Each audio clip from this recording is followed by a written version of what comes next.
आप सभी को मेरी ओर से प्रेम भरी राधे राधे। ओम नमो भगवते वासुदेवाय नमः।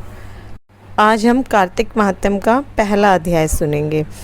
आप सभी को कार्तिक मास की बहुत बहुत बधाई हो, जिसमें श्री सूत जी महाराज सौनकादिक 88,000 ऋषियों को कार्तिक के महात्म्य की श्रेष्ठता बताते हैं। तो चलिए हम सुनते हैं कार्तिक महात्म्य। बोलो विष्णु भगवान की जय। कार्तिक महात्म्य की जय। ओम नमो भगवते वासुदेवाय। इसका जाप हमें निरंतर करते रहना चाहिए कार्तिक मास में। तो अब हम शुरू करते हैं पहला अध्याय। नैमिषारण्य तीर्थ में श्री सूत जी महाराज 88,000 सौनकादिक ऋषियों से बोले, अब मैं आपके सामने कार्तिक महात्म्य की श्रेष्ठ कथा कहता हूँ, जिसे सुनकर सब प्रकार के पापों से छूटकर वैकुंठ को प्राप्त कर लेते हैं। सूत जी ने कहा, श्री कृष्ण की आज्ञा लेकर नारद जी चले जाने पर सत्यभामा प्रसन्न होकर श्री कृष्ण से बोली, हे नाथ, मेरा जीवन सफल हो गया। मेरे माता पिता भी धन्य हैं, जो आपकी 16,000 रानियों में मैं आपको अत्यधिक प्रिय हूँ।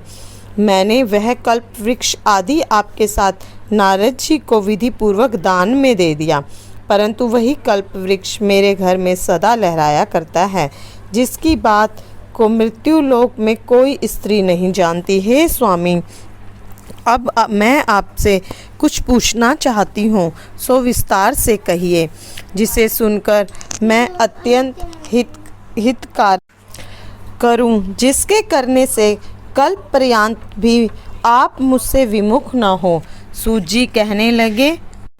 सत्यभामा के ऐसे वचनों को सुनकर श्री कृष्ण जी हंसते हुए सत्यभामा को बाहों में पकड़कर कल्प वृक्ष के नीचे ले गए और बोले, हे प्रिय, 16,000 स्त्रियों में से मुझे तुम प्राणों से के समान प्यारी हो। तुम्हारे लिए देवताओं और देवराज इंद्र से भी मैंने विरोध किया था। उस महा अद्भुत वार्ता को सुनो। सूत जी बोले, एक दिन श्री कृष्ण भगवान ने सत्यभामा के साथ गरुड़ पर सवार होकर इंद्रलोक में जाकर कल्प वृक्ष की मांग की। तब इंद्र ने ना देने पर गरुड़ का इंद्र से घोर युद्ध हुआ था। हे प्रिय, जब तुम्हें हर चीज़ दे सकता हूँ, हर एक कार्य तुम्हारा पूरा कर सकता हूँ, तो क्या तुम्हारे आश्चर्यजनक प्रश्न का उत्तर न दूंगा? यह सुन सत्यभामा बोली, हे प्रभु, पूर्व जन्म में मेरा कैसा स्वभाव था, किसकी पुत्री थी, मैंने कौन से दान व्रत या तप नहीं किए जिसे मुझे मृत्युलोक में जन्म लेना पड़ा, और ऐसा कौन से शुभ कर्म किए थे कि यहाँ आकर भी मैं आपकी अर्धांगिनी हुई और आप मुझे गरुड़ पर सवार होकर साथ लिए देवताओं इंद्र आदि के स्थानों पर फिरते हो। तब भगवान बोले, हे कांते, तुम पूर्व जन्म में किसकी पुत्री थी, कौन से पुण्य और व्रत आदि तथा शुभ कार्य तुमने किए थे, वह सब कहता हूँ।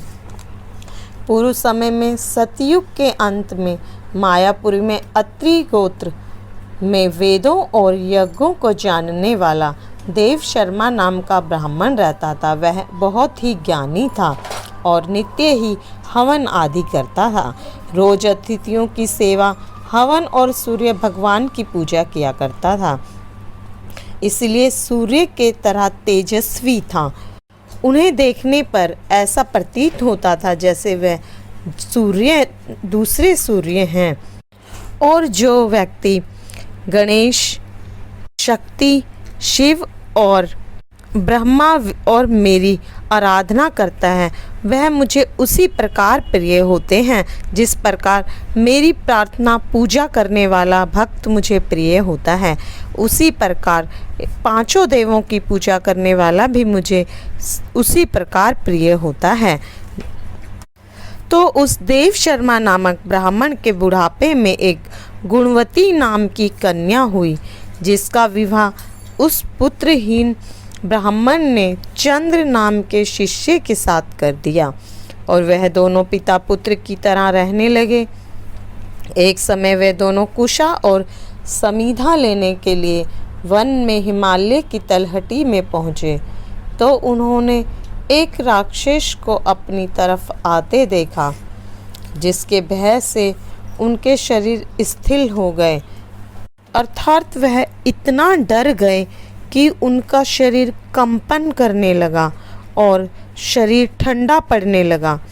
उनमें न भागने की शक्ति रही और न खुद को बचाने की। तब राक्षस ने दोनों को मार डाला। उनके धर्मात्मा होने के कारण मेरे पार्षद उनको वैकुंठ में ले गए, क्योंकि उन्होंने आजीवन सूर्य की पूजा की थी, और सूर्य की पूजा करने वाला और तुलसी की पूजा करने वाला मुझे उसी प्रकार प्रिय है जिस प्रकार मेरी आराधना करने वाला भक्त। इसलिए मैं दोनों से अति प्रसन्न हुआ। जब वह दोनों विमान पर चढ़े हुए सूर्य के समान तेजस्वी रूपवान चंदन और माला धारण किए हुए वैकुंठ में आए, तब मेरे पास दिव्य भोगों के भोग भोगने लगे। इस प्रकार उनका उस जन्म में उद्धार हुआ।